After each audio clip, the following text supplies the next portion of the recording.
probably the most strongest proof that was brought. It's positive proof that connects the murex to the Techeles, to the chilazon Techeles. If you would ask any Wayunik who's familiar with the Sugya, Mizrahi, Modern Orthodox, or even the Bnei Torah, and you say, give me one raya that connects the murex to the chilazon Techeles, and they'll bring this raya.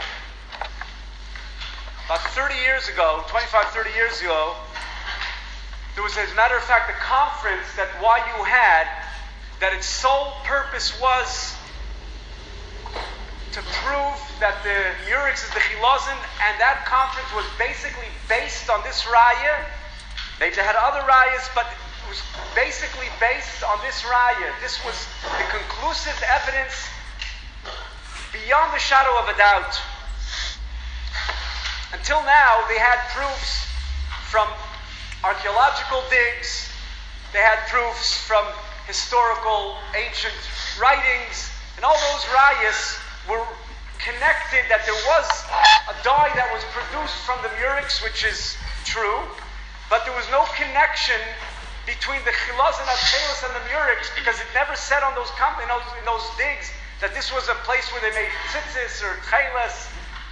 It was just proof that they dyed with it. They can't have conclusive raya that it was even used to dye blue. For all pashas, it was used to dye purple.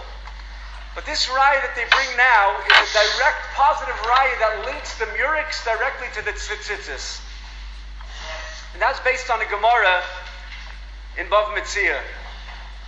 The Gemara at the beginning of Ezu Neshech says, Omar Rava, Lama li dekasav Rachmana Yitzias Mitzrayim gabi tzitzis.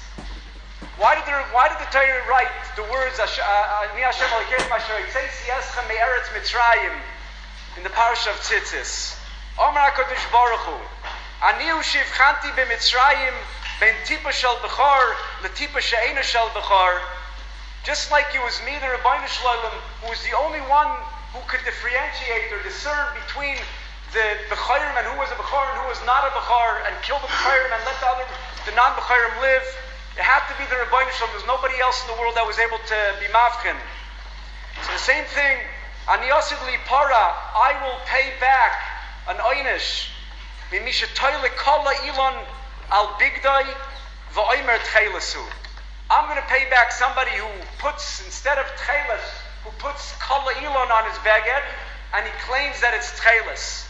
And Rashi sounds like that's in fact that a person walks around with that is a big tine on a person. The Rosh is going to pay him back. The Rosh seems to learn that he'll produce kola ilan dye, which looks like chilazon, and he'll sell it. And the Rebbeinu Shalom is the only one who could be mavchen and tell the difference. A human being cannot look at the two tzitzis and see that there's any difference between the kola ilan dikadai and between the chilazon dikadai. Kola ilan, like we said, was an imitation. It was like a knockoff brand that looked exactly like the authentic, real chilazon Techeles, except that it was a fake. It was counterfeit. But it was a lot cheaper than the regular chilazon. Chilazon, the Gemara says, dam of yikarin. This was very, very accessible. What is the kola ilan?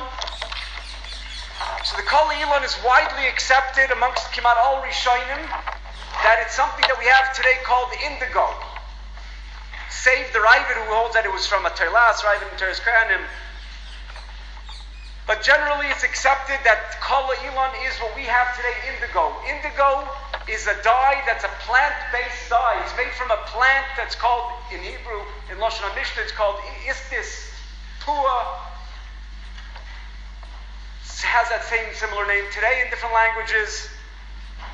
And this is a plant that you find in many places. In India, it's very, very common. And you use that plant and you form a dye that will, when you dye the wool, it will look identical to the chilazon Techeles.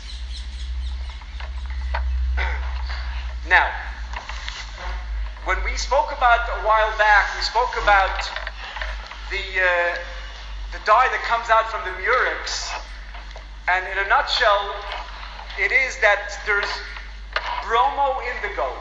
when you take out the dye, it has bromo, which is red, and there's indigo, which is blue, and when we expose it to the sun in a certain state, so then the bromine bonds break off, and you're left with the indigo, which is a blue color.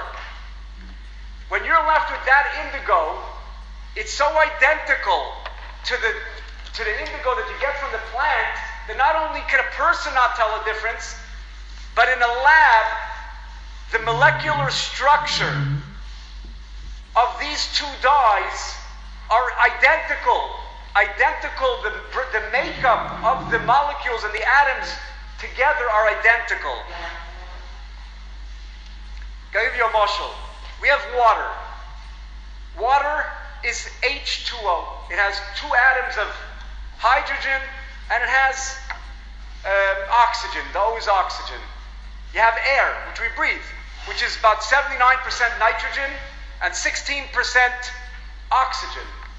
Now in a lab, they could take the air that we breathe and they could take out from it the oxygen. They could separate the oxygen and put it into a tank, and you could take the water, which has oxygen in it, and they could take out the oxygen and put it into a tank. Once the oxygen is in the tank, you will never be able to tell which one came from water and which one came from air. Because right now they're identical, they're both oxygen. They have the same thing with glycerin. Glycerin is something that they can extract from animal fat, and glycerin is something that they can take out from vegetables. And once they take it out, it's identical makeup. The formula, the chemical formula is exactly the same. And you can't tell the difference between them. And the same thing is over here. The murex, after you get rid of the bromine, and you're left with the indigo, that indigo is identical. If this molecular structure, the makeup of it, is identical to the indigo plant. And so Mimele, that's mamish pshat. Anihu shivchanti, I'm the only one that's able to be mavchin between somebody who puts kol ilan and somebody who puts real Techeles on. The Gemara says in Menachos that we'll see this Gemara, but just the point to bring out is that they brought a beged and they tried to test the chemical test to see. The Gemara says if it was kol ilan or if it was Techeles. And the Gemara says that it passed one test and it failed the other test. The Gemara says it doesn't make sense. He says it can't be something else. It's either kol ilan, and if it's not kol ilan, then it has to be Techeles, because they're both the same color. It sounds like from the Gemara they're the only two things that have the same color. And so therefore the Gemara says, the Gemara says different shot in the test, but the Gemara seems to say there's only two identical colors, and that's either kol ilan or it's going to be the Techeles. And since we know today that the color of indigo, which is kol ilan, is identical to the color of the murex dye, not only is it identical to a person's eye, but it's identical in a lab. So oibazeh, and there's no other third type. And had there been a third type, let's say there would have been a third type. In other words, let's say the cuttlefish, the dogma, would have been the real chilazin. And then you have the cuttlefish, and then you have the murex, which is a fake. And then you have also the indigo, which is a phony, which is a copy. So then why didn't Chazal warn everybody, especially in the time of Chazal? You have to remember the murex was used extensively for dye. And Chazal should have warned everybody and says, the Rebbeinu Shalom is going to pay back anybody who substitutes, instead of using the chilazim cuttlefish, substitutes it with dye made from indigo or from this snail called murex. Chazal didn't warn anybody about that. And if they didn't warn anybody about that, it's a vice dice that there's nothing else besides these two. And if they're identical, and Chazal say that they're identical, the only one who could be mafkin is the Rebbeinu Shalom. So l'chayra, it's an irrefutable, conclusive proof, l'chayra, that the murex is directly connected to the Techeles achilazim.